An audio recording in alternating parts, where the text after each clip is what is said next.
안녕하세요, 지식커버리입니다. 저희 영상을 시청해주시는 모든 분들께 행복이 다가가길 기원하겠습니다.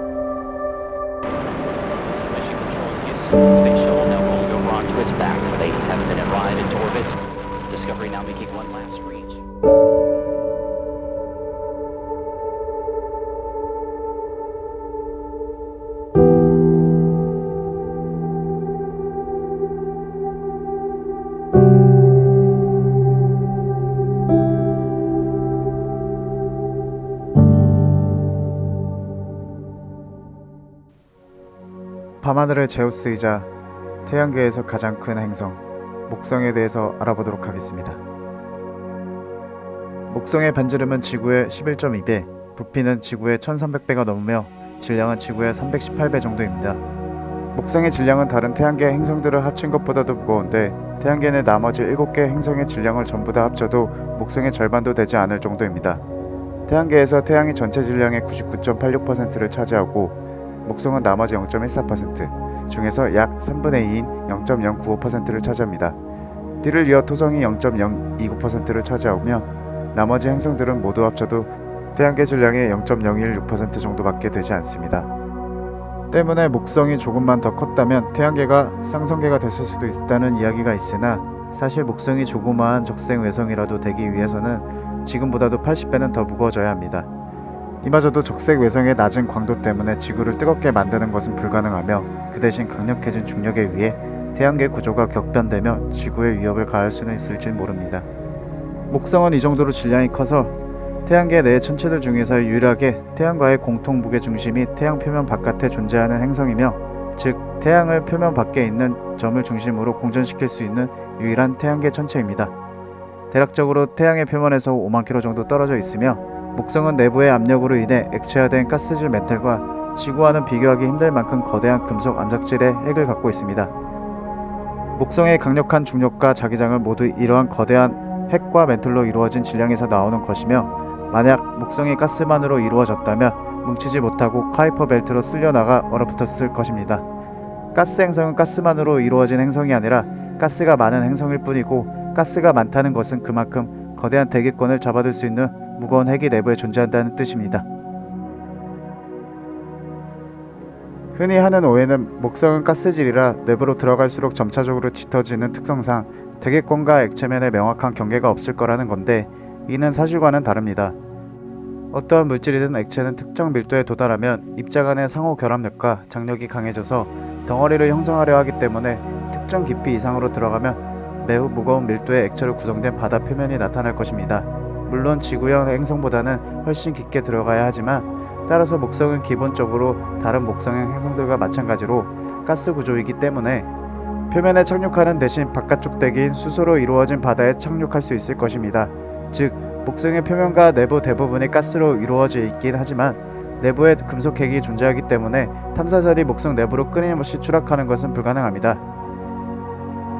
주노 탐사선의 관측 결과에 의하면 목성의 핵은 구형의 고체가 아니라 가스와 고체가 혼합된 형태의 목성 지름의 절반 정도로 행성 전체에 넓게 퍼져 있다고 합니다.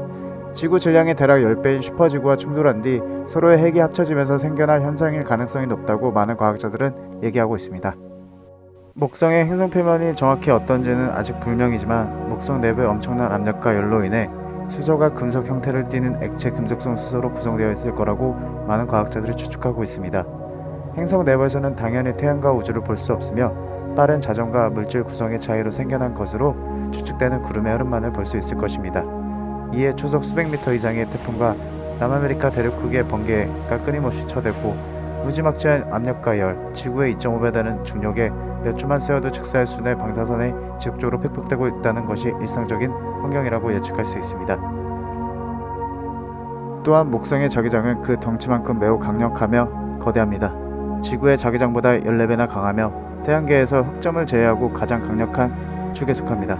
심지어 크기는 멀리 떨어져 있는 토성 궤도까지 이르며 내부적으로는 이렇게 강력한 자기장이 발생하는 원인은 목성 내부의 액체 금속 수소의 순환으로 발생하는 것으로 많은 과학자들이 추측하고 있습니다. 또한 외부적으로는 이오에서 분출되는 황화이온 등과 같은 물질이 목성 주위에 거대한 전하 토러스를 만들고 이 강력한 토러스의 지속적인 유동성과 변화로 인해 막대한 자기권이 생기는 데 영향을 주는 것으로 파악하고 있습니다. 그리고 목성 또한 토성처럼 고리를 가지고 있습니다. 그러나 우주먼지가 대부분이며 그것조차 워낙 희미하기 때문에 지상에서 관측해봤자 토성의 고리 같은 드라마틱한 형체가 확인되지 않는 것일 뿐입니다. 그로 인해 오랜 기간 목성은 고리가 없다고 알려져 있었으며 1979년 보이저 1호가 목성에 접근하여 촬영하면서 고리의 존재가 확인되었습니다. 현재도 목성의 고리는 허블 우주망원경을 동원하지 않으면 관측하기가 굉장히 힘들다고 합니다. 과거에는 고리가 한 개 있는 걸로 여겼지만 현재는 추가로 발견되어 3개에 이르고 있습니다. 사실 고리 자체는 모든 목성형 행성이 가지고 있는 특징으로 생각하면 되겠습니다. 목성의 남반구를 보면 대적반이 있는 걸로 가장 유명합니다. 최초로 대적점을 발견했을 시엔 목성의 거대 분지라고 생각했었는데 보이저 2호 덕분에 이것은 거대 소용돌이 구조임을 사람들은 알게 되었습니다. 대적반의 소용돌이 속도는 시속 500km 이상이며 쉽게 말하면 지구의 태풍과도 같습니다. 참고로 근래 들어 옆에 소적반이 생겨 나사에게 충격을 주었습니다. 이 대적반은 지구 3개가 들어갈 정도로 크며 카시니가 1665년에 발견한 이후 약 300년간 지속되고 있으며 이는 목성이 가진 에너지가 무지막지한 데다가 폭풍을 약화시켜줄 암석 표면이 없기 때문에 그렇습니다. 2014년 5월 23일 워싱턴 포스트지에 따르면 이 대적점이 가라앉고 있는 것으로 관측되었다고 합니다. 이유는 불명이지만 그럼에도 2014년 5월 현재 지름이 약 16,495km에 달하며 여전히 지구가 통째로 들어갈 만큼 아주 큽니다. 하지만 19세기 후반까지 하더라도 지름이 41,038km에 달했던 점을 고려하며 우주적 시간 개념에서는 확실히 급속한 축소라고 볼만합니다. 다만 실제로 대적점이 죽는다기보다는 작은 폭풍들이 합쳐져서 쪼개지는 과정에서 생기는 것이라는 견해도 있습니다. 2014년 나사의 전문가들이 목성 대기 상층부에 있는 암모니아와 아세틸렌 가스가 태양 자외선의 영향을 받아 붉은 물질을 내놓는데 대적점의 소용돌이 폭풍이 이것이 확산을 막으면서 대적점 부근만 연한 붉은색을 띠게 되는 것이라는 결론을 내렸습니다. 이전에는 대적점의 원인이 목성 심층부와 화학 물질이라는 이론이 주류였으나 이번에 반전된 것입니다. 또한 목성하면 누구나 알고 있는 목성의 줄무늬는 변화무쌍한 목성의 기류로 인해 생기는 것이라고 이야기들을 하지만 사실 구체적으로 메커니즘은 발견된 것이 없습니다. 목성은 그 크기만큼 많은 위성을 거느리고 있는데 목성계는 태양계라고 불린 만큼 매우 많은 위성이 존재합니다. 위성의 수가 많은 만큼 연구 가치가 큰 위성도 많이 있습니다. 현재 발견된 태양계 행성 위성 중 가장 큰 가니메데라든가 얼음 빙하 밑에서 생명체가 있을 것이라고 추측되는 유로파, 화산 활동이 심한 이오 등 위성들의 특징도 다양합니다. 2018년까지 공식적으로 확인된 목성의 위성 개수는 모두 79개입니다. 목성의 위성인 이오, 가니메데, 유로파, 칼리스토 4개를 갈릴레이 위성이라고 칭하며 이유는 갈릴레이가 만환경으로 이 위성들을 관측하고 모든 천체는 지구를 중심으로 돈다는 천동설이 틀렸다고 확신한 계기가 되었기 때문입니다. 가니메데와 칼리스토는 규산염 안석이 얼음인 거의 같은 비율로 이루어져 있다고 생각되며 지하에는 상당히 물이 있을 것이라고 예측되고 있습니다. 갈릴레이 위성 중 가장 작은 크기이지만 태양계의 보통 위성들보다도 월등히 큰 위성인 유로파, 지구에서도 여러 차례 관측되면서 유명세를 탄 위성입니다.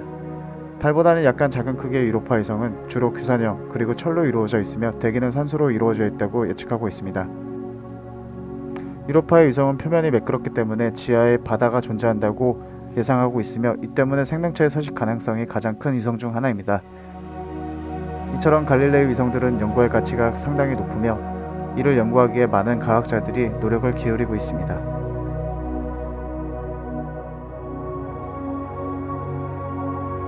지금까지 영상을 시청해주셔서 감사합니다. 다음에는 더 좋은 영상으로 찾아뵙도록 노력하겠습니다. 영상이 마음에 드셨다면 구독과 좋아요, 알림 설정 부탁드리겠습니다. 감사합니다.